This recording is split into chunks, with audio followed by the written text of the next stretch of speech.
د سعد ابن هشام په نوم باندې یو صحابي دی، هغه د عایشې صدیقې نه پوښتنه کوي د رسول الله صلی الله علیه وسلم اخلاق څه وو،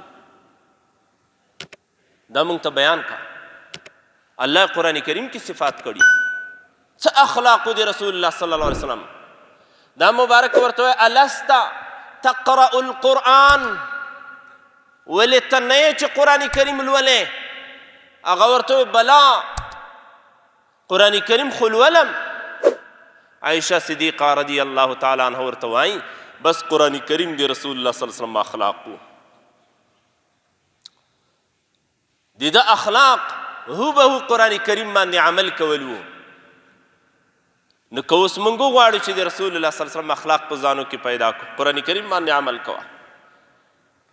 دا د رسول الله صلی الله علیه وسلم اخلاق دي، دا د نبی کریم صلی الله علیه وسلم عادتونه مبارکه دي. الله دې موږ ته په قرآن کریم باندې پوهه را نصیب کړي. موږ خو قرآن کریم اول زده کوو نه، بیا هم که ډېره توره وي نو په ناظره باندې زده کړو، یوازې د الفاظ په معنا باندې ځان نه پوهیږو. لنډ بیا وایو نو څه ملا خو نه یم چې په معنا باندې به یم پوهیږم. دا خو د ملایانو کار ده، دا خو د علماو کار دی. ترجمه او تفسیر د قرآن عظیم شان موږ نه زده کوو.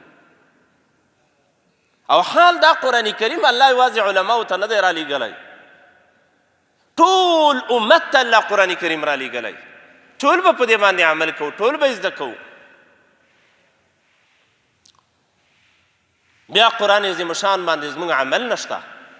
که موږ په قرآن عظیم شان باندې عمل وکوو، بس د رسول الله صلی الله علیه وسلم اخلاق هم په ځانو کې پیدا کړل. الله عز وجل دې موږ ته د رسول الله صلی الله علیه وسلم په سمه توګه باندې د اخلاقو پیروي را نصیب وګرځوي. الله عز وجل دې موږ او تاسو د نبی کریم صلی الله علیه وسلم په نقش قدم باندې روان کړي. د رسول الله صلی الله علیه وسلم عجیب اخلاق دي.